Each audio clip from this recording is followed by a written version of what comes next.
Ladies and gentlemen, what is happening? We're coming to you guys live on a Wednesday. I'm up at Wakefield. Ernie's at Coventry. And this week, we're talking about freshwater tanks. And for you guys that want to get into your first freshwater aquarium, Peter, do me a favor. Hit that intro, baby.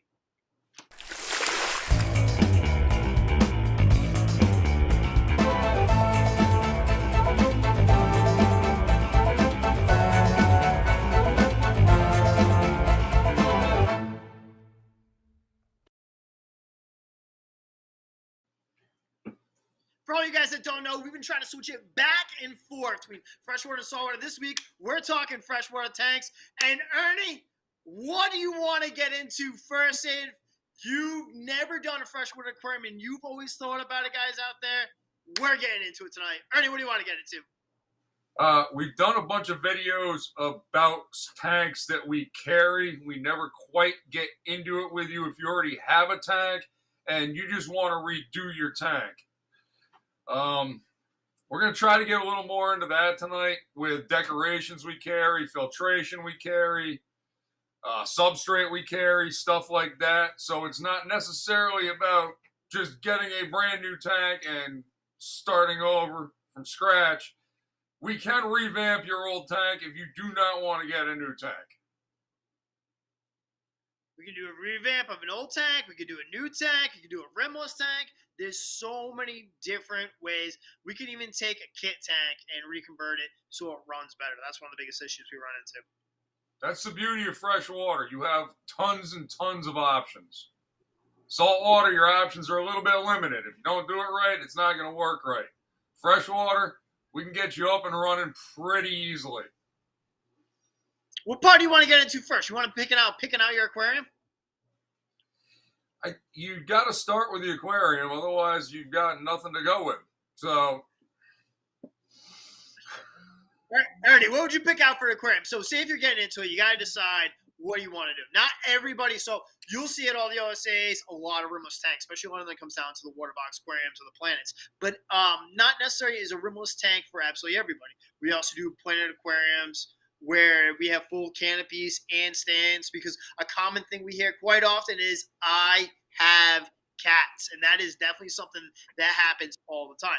Another thing is you got to decide too is if you are going to do rimless, right? You could get into artificial plants, you get into a hardscape, or you can get into that paludarium style where we go above the rim, where we use live plants to come up and out of the tank.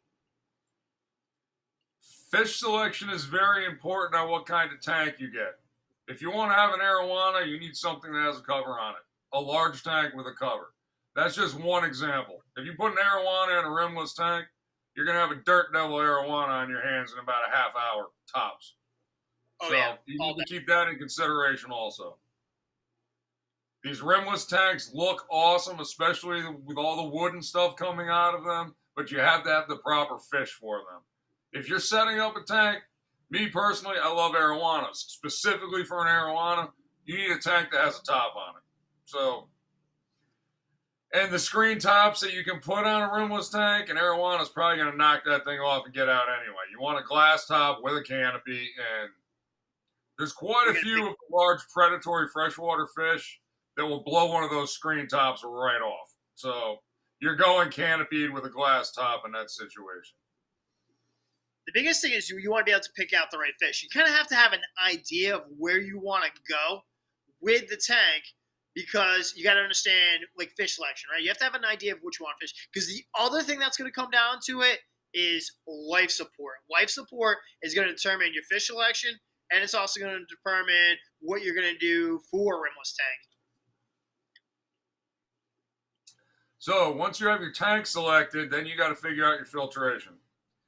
If you already have a tank, it's more than likely some of the hang on the back stuff or a canister, which work great for fresh water. A lot of the rimless stuff is either a reef tank setup, which has a sump underneath it, which is our honest go-to with the larger freshwater tanks now, because it just works so well. For the smaller to medium freshwaters, we are completely into the all-in-ones because they work almost just as well as the sump tanks do. But if you want to go old school with just a regular old rimmed fish tank, we have some great hang on the back filters. We have some great canister filters. We will help you decide which is the right filter for you in that situation, what's going to work best for you with the least maintenance involved. Because like we always say, we want you to enjoy your tank. We don't want you working on it constantly. So that's the route we tend to go.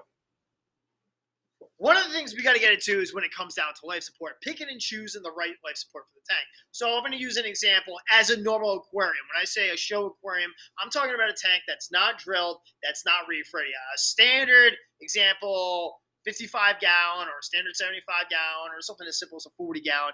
Or we can get into the clear series, a rimless tank, same way, not drilled all the way around. Now, when it comes down to different types of life support, we pretty much go three ways. That's not sump style or an all-in-one style.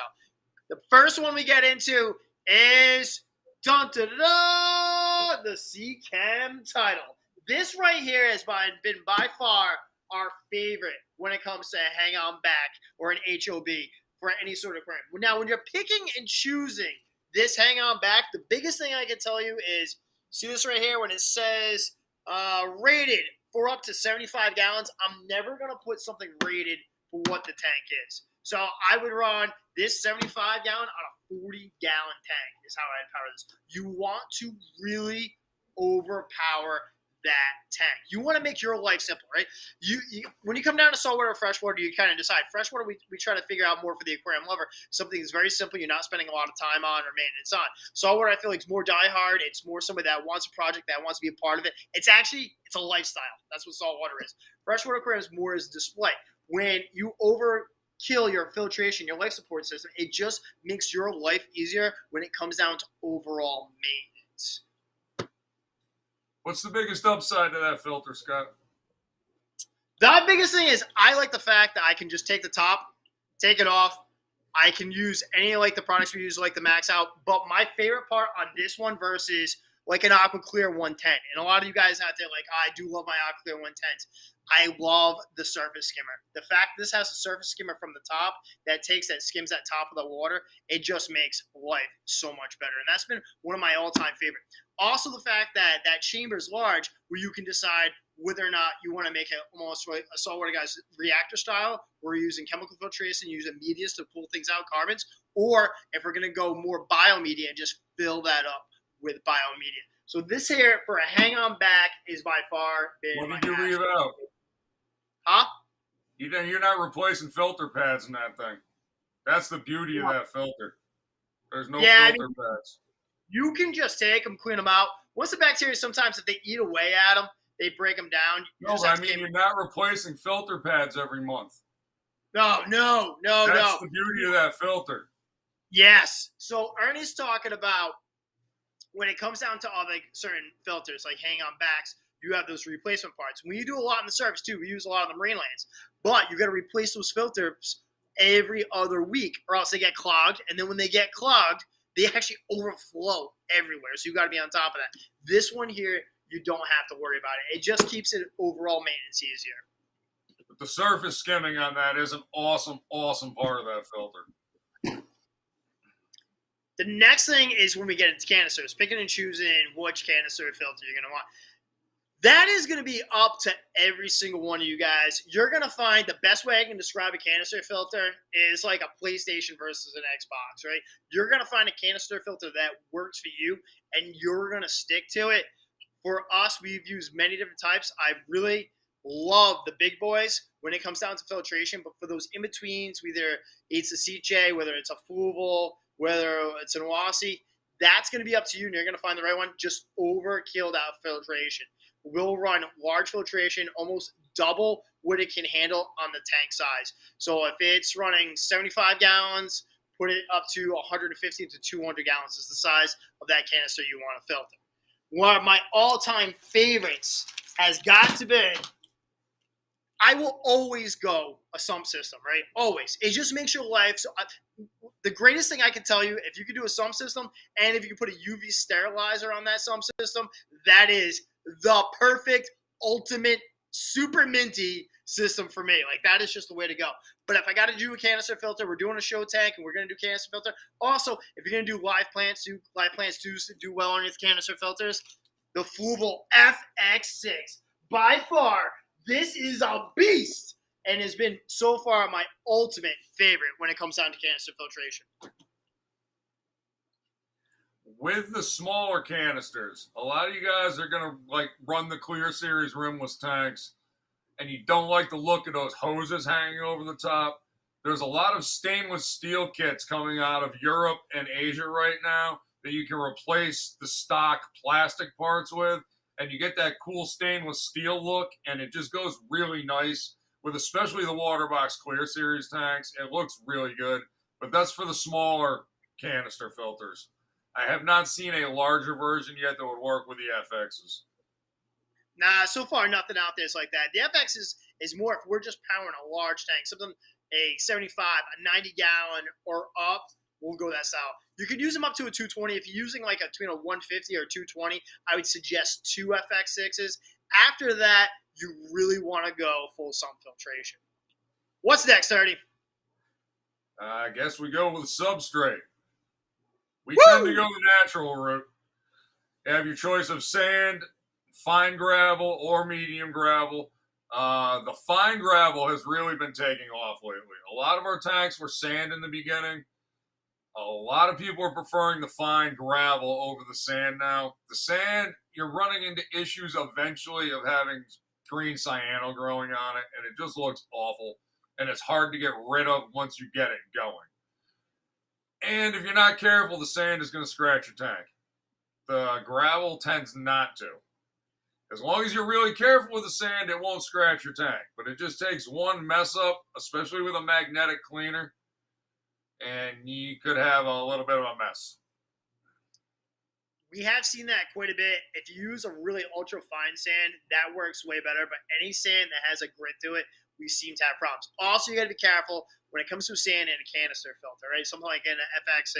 If it's too far down coming out, it's actually going to suck that up, and it's going to go throughout your canister. If it gets into the propeller, it's going to grind up, and then you're going to run into propeller issues. So I pick and choose carefully on which ones you want to go with. I do love that fine gravel because I also like the gravel back. I mean, don't get me wrong. The sand looks sharp, and I can go back, and you guys can see all the tanks in there. It's just you're definitely doing more work when it comes down to the sand, but it looks super clean. The gravel, when it comes down to gravel vac, it stays on the bottom. It still looks green. I enjoy the gravel. And I love that natural look, especially on that thin gravel. And even the bigger gravel looks too, especially if you mix it up. It gives you a great substrate. It also mixes very well with the planted substrates. Sand doesn't do too well with plants.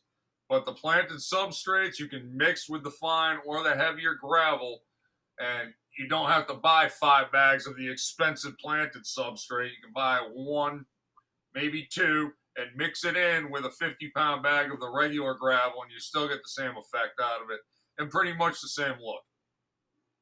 Now, Dana just hit us up. What kind of fish can go in a rimless tank? That's a great question, right? Because a lot of people are always afraid of fish jumping out. And I'm not going to tell you fish don't jump out because they definitely do. It's just picking and choosing the right fish species and kind of where you're going to go from there. When it comes down to, say, we were doing a small speed tank, like a 2420, like a clear series, something like that, I like to get into like rams, ghost knives, these cool looking oddballs, communities fish. I love apistogrammus. That stuff looks awesome. Now, some fish that we have that might jump out is you got to watch out with rainbows. So rainbows swim out. You might get one gets scared. If a fish is chasing it, that's what it could jump out. We use a lot of rimless tanks for African cichlids. We do very well when it comes to this, even on large South American cichlids. The only thing you got to watch out for, if you have a bully, you have that aggressor, and that aggressor is chasing those fish. And usually that's when you first add fish and you get that OG that's been living in the tank, that's where you're going to run into issues. And then one of the best fish to go in a rimless tank is obviously discus. Discus look pure fire inside a rimless tank. And the angels. Oh, yes. Forget about the angels. No question about it.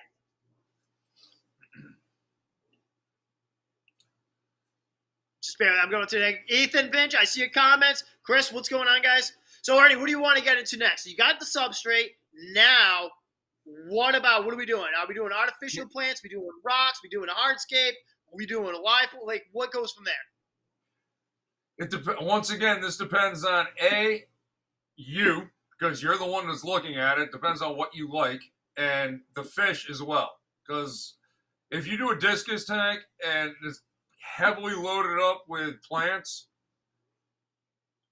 they start losing their colors. They get really dark. They don't look that great in a heavily aquascape tank. That's why you see a lot of discus tanks are bare bottomed with a stick in them. Because the whole point of the discus is to look at the discus. And if they start darkening up and changing colors on you, you kind of, I like the artificial plants now. A lot of people don't like artificial plants because you think of artificial plants and you're thinking old school, kind of bright pink, blaze orange, fluorescent blue.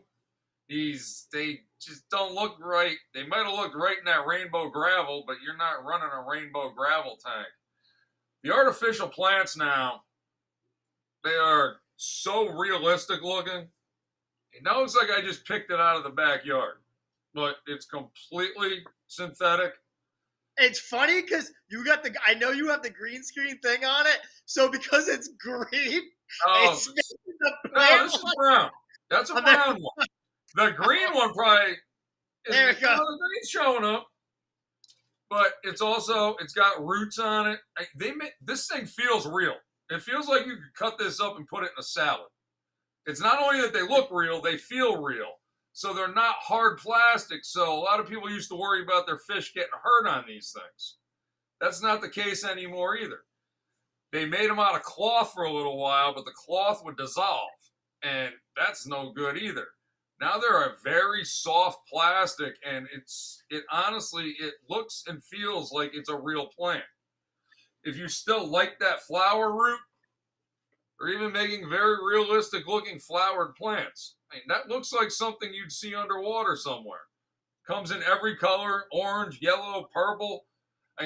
Artificial plants have come a long way. They're not those, I don't mean to call them awful because some of you have them, but those fluorescent, just fake looking, they looked fake. That's where the word fake plant came from. That's kind of why we refer to them as artificial now. Live plants are great if you want to put the time into them. I'm not a guy that wants to put time into plants in my aquarium because you guys know I do mostly salt water, and that's where most of my time goes. My discus tank was planted. It lasted about a month before I went artificial with it. Live plants are great if you want to put in the work, and then that's what it comes down to. It's different work. So you can always talk to Joe or Allie at either the Seekonk or the Wakefield location, and they can go through all different types on the live plants with you, especially picking and choosing the right ones. Ones that I like to get into is very simple, right? The biggest thing for me is I want to keep it as simple as possible. Crypts, Anubias. I love all that. Any of the Anubias and the Crypts have been my absolute favorite. I like the fact that Crypts are one of the few that do very well in the sand or in the gravel. They grow very easily. You don't need CO2 on those. And then the Anubias, you can grow that on any of the woods. And Java Fern is something as fun as Java Fern. One thing I'm not a big fan is Java Moss. The only reason I don't like Java Moss that much, I don't like it when it clogs up the filters. If it grows up and goes in the back and the overflow. But you pick and choose your battles. If it was a 20-gallon tank and you were breeding guppies, that's a great plant to have in there is growing out Java Moss. But you're picking and choosing what you want to get into. The other thing I absolutely love in my two tanks in my house, and you can see the tank right behind me that Allie did, marginal plants, where we take these terrestrial plants, these ones that are growing in the water, and we grow them up and out of the tanks. And it is amazing how much excess nutrients those plants take out of the water column. And one of the biggest things is monsteras, pothos, peace lily. Those have just do an amazing job when it comes down to it. But then you got to get into, if you want to jump into lighting right now? Ernie? We're not. We still got a little more to do with decorations if you want to go that route. Yeah, we'll talk about some more of the decorations. Then we can jump into lighting. Yeah, then we'll go back to it. But when we get into these marginal plants and you get into those other ones, you got to pick and choose the right lighting. Because that's one of the biggest things is I'll hear the question is like, oh, I got a light and I got the things, but doesn't mean it's going to grow the plants. And I'm going to tell you right now, I am not a plant expert whatsoever. Okay, I can do some plant side of tank, get some, I have to ask Joe, hey, Joe, can I use Excel and stuff like this? But I got it down to where it works and where it keeps it simple, and it looks nice in the tank, and you're trying not to grow the black beard algae on those plants. Alrighty, go ahead. With the marginal plants, I've been playing around with lighting at home, so I'll get into that a little bit later, but I've had good luck with some lights you wouldn't think you'd have good luck with. But anyway, not just the plants that people like to put in their. A lot of people like doing theme tanks. There's a ton of Star Wars decorations out there now. So a lot of fish guys are also Star Wars nerds. I'm one of them. We have AT-ATs that come little tiny guys that you can put in a 4-gallon tank and do a little Star Wars theme going on. We have big AT-ATs that you can put in a 100-gallon tank and it's not going to get lost in there. I mean, these decorations look legit now. The fish have swim-throughs. I have a parrotfish at home that lives in one of these. It's pretty cool. One thing that has really changed is the ships. Everybody's like, I want a sunken ship, but I don't want that fake-looking pirate ship thing. This is a big boy battleship that just came in today. Hey, this thing is enormous. I don't even want to know. what If we you look, spent you on can that see all the paddle. portholes and stuff in there. The fish can live in here. You can have a cool sunken ship theme going on. Everything looks realistic now. It's not the way it used to be. A lot of guys will still say it still looks fake because there's a ship in there. Yeah, well, it's a realistic looking ship now. It's not a fake looking ship with pristine pirate sails on it underwater for 100 years. They're doing a good job on this stuff. That's what I got to say about that. I love the fact because we are going into 2022, and the aquarium industry is definitely the coolest with the amount of tech and how much we know. And I'm telling you, freshwater is probably the coolest it has ever been right now, especially with everything that we have, what we can do with it, how we can filter, and how awesome we can make it look. One of the biggest thing is too is when you're picking out everything, right? You're picking out whether you're doing plants, whether you're doing decor, how you size the tank. The thing that's going to really make it look great is lighting. Lighting is going to bring everything together because if you do everything, you could do the best looking tank, you could do the best looking decor, have awesome fish, but if you don't have the right lights, it's not going to come all together. You got to make it come down into full circle. Ernie, what do you want to start off with lights? Your basic strip lights work well if you're just doing your average regular aquarium. You've got to turn them on and off, or you got to put them on a house timer, but they're affordable. Same thing with the puck lights. The small puck lights we have, the Q2s from Reef Breeders, those work very well at giving you shimmer because they're a contact source light, so they give you a really good shimmer. But once again, they're on, they're off. You got to put them on a timer. The more you get into other stuff, the flu balls are great at growing plants. Download an app for them. They're fully controllable. That's probably your best bang for the buck freshwater right now. And he's already got one and he's holding it up. See, we don't need to talk to each other.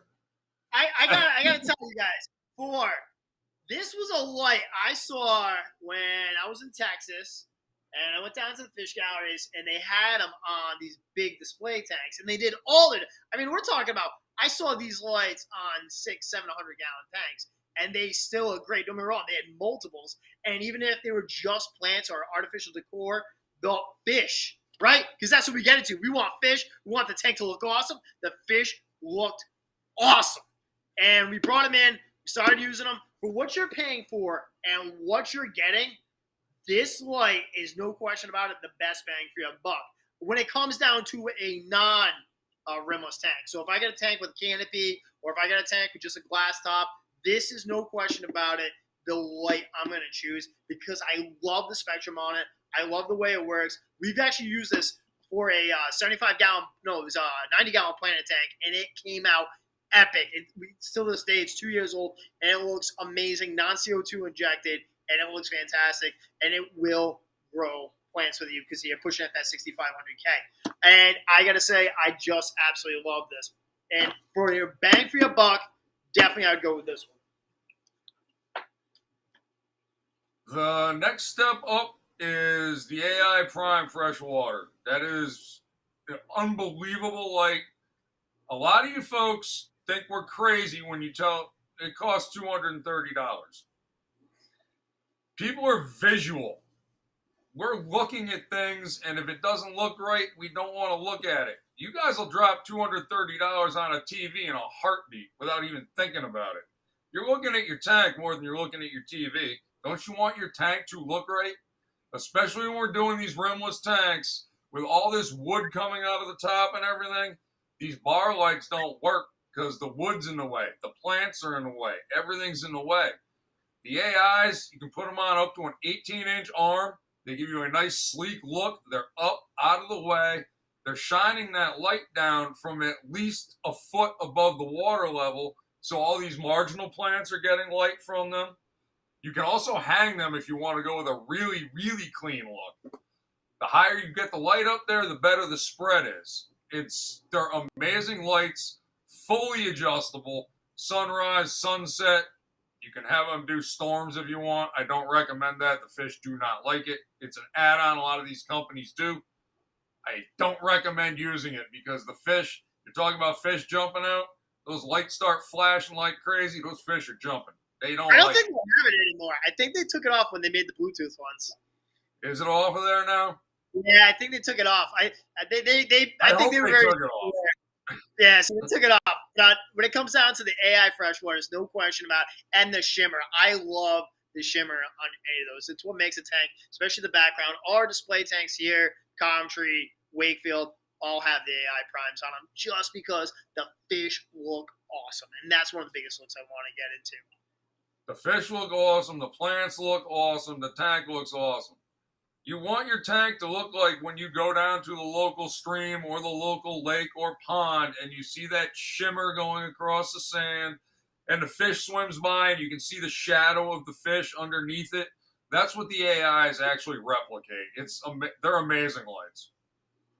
For you guys that are out there looking for any of the stuff we're talking about, also, if you guys got any questions, make sure you guys hit us up in the comments. We're going to start hitting you guys up in the questions. But, Peter, do me a favor. Show them that OSAchoice.com show. We're going to show you guys all these products that we are talking about are available right now.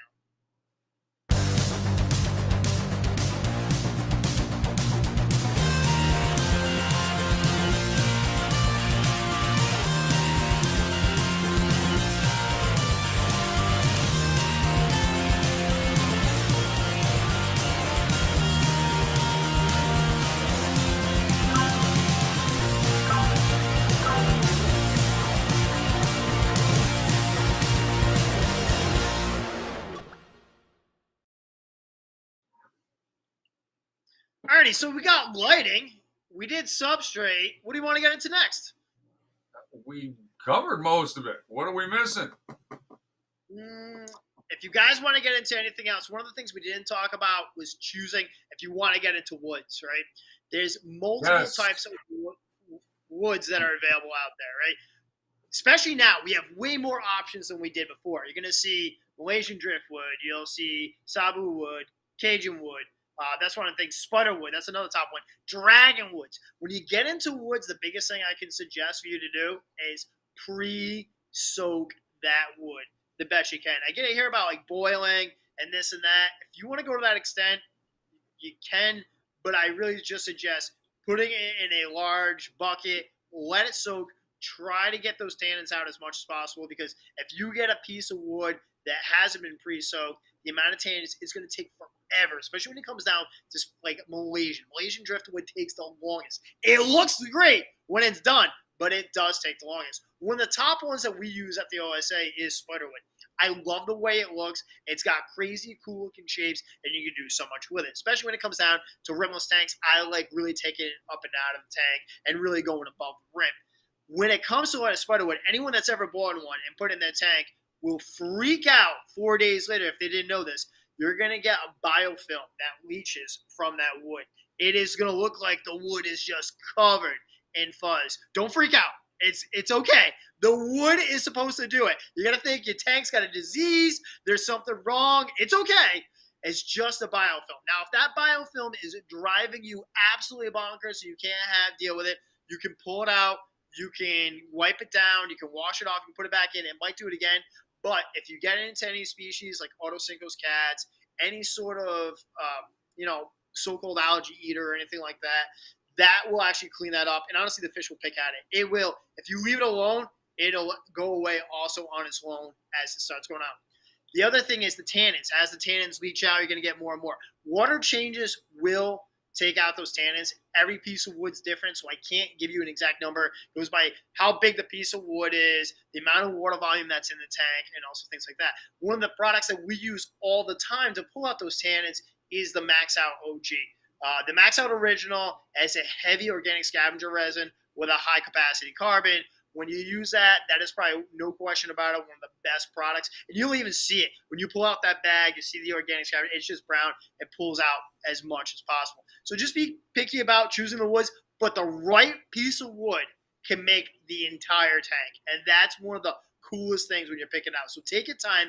Go through those pieces of woods. Decide what you're thinking about, whether you want to go above the rim, whether you want it just to stay inside the tank, whether you want just something super simple, because I think you're going to absolutely love it. And that's one of the biggest things, whether it's a canister filter, a hang-on bag, or a sump system. Now, one of the things we didn't get into is when we come to sump systems in all ones. Ernie, how would you describe setting up a sump system for a freshwater tank versus what we do for a saltwater tank? It's basically almost the same. A lot of guys will run live rock in the sump of a saltwater tank. We replaced that with lava rock in a freshwater tank. The one main difference with the freshwater is there's no maintenance in that sump once you set it up unless you're throwing a bag of Max out or something in there. The saltwater tank, you're going in there, you're playing with your protein skimmer or your refugium or... That's another thing. You can, if you don't want to have a planted tank, you can run a refugium with a sumped freshwater tank if you want to. You take care of the plants down there in the refugium. Say you have African cichlids and you want the benefits live plants do for the water, but the African cichlids are just going to tear those things up. Pretend the sump is a second tank and you just do a small planted tank down there. As the water flows through, the plants take all the nutrients out, shoots back up into the system, and the cichlids never come in contact with the plants, but they get all the benefits of having the plants in there. That's an option. But I got to tell you, basically, a freshwater sump is you set that thing up and you change the socks out once a week and you're done. I love the socks. The socks just make things so much easier because they collect all those heavy organics. But one of the things I got to tell you guys, when it comes down to aquariums, this is the cool part. Aquariums are like movies, right? What is awesome to one person might not be awesome to the next person, but might be awesome to the other one. It's up to you, and you have so many options. That's one of the things when it comes down to freshwater tanks. You can take it anywhere you want it. You can have substrate, you could have gravel, you could have a bare bottom tank. It is up to you, and it's what you think looks fantastic. Ernie, anything else at all? I think that's about it. I can't believe I forgot about the wood, which is my favorite part of building freshwater aquascapes. Other than that, guys, the tops, with yeah. the rimless, you have the option of a screen top. It's a kit that you put together. But if you got the woods and plants coming out, that takes that out of the equation. You just have to basically go rimless with it. Yeah. The rim tank use glass lids. That's definitely glass lids in the rim tank. Especially if you want to get into bigger predatory fish, that's when you get into things, or fish you know that are just known jumpers. Guys, make sure you guys come in. We're on the last push before the holidays. Make sure, tell your loved ones, we got OSA gift cards available. The easiest way to do it is just send them a link from osachoice.com. The gift cards are right there. You can buy it right there online. Amy has been amazing. Every single one that they're going through, they're going out that day. They're going out there. So let them know before, because we don't have too many more gift cards left. I mean, we got enough for the week, but definitely get yours in before. Don't wait last minute when it comes down to. Chris, Ernie, amphipods over copepods? copepods for me every time, but yeah, I get what you're saying. Definitely copepods because they're also eating against all the different types of algae that are in the tank and stuff like that. So, Chris, I would definitely choose copepods versus amphipods. Granted, you're gonna get the amphipods anyway. They're coming. They're in the sump system, but that's a whole saltwater thing right there. Yes. All right, guys. Any other questions? Just quick it out. Ethan, thank you guys for coming and joining us. Josh, thank you guys. We appreciate all the love and support for you guys. Make sure you guys join us this weekend. Don't forget, we're open 12 to 7, Monday through Saturday, 12 to 5 on Sunday. We have a massive new freshwater shipment. I haven't even told Ernie yet. Whoop! Coming out on Friday. I heard a rumor about that today. Yeah. Coming Friday. A bunch of new diversity. That'll be throughout the all stores by Saturday. The tanks will be loaded up all weekend long. We'll see you guys later. Ernie, anything else you want to add? We're talking saltwater next week. Throw in the comments if there's anything you guys want us to talk about. Otherwise, we're just going to pick out of a hat and go with it. All right, let's do it, baby. Next week, saltwater. We're getting out of here, baby. I'll see you guys later. Max out, baby.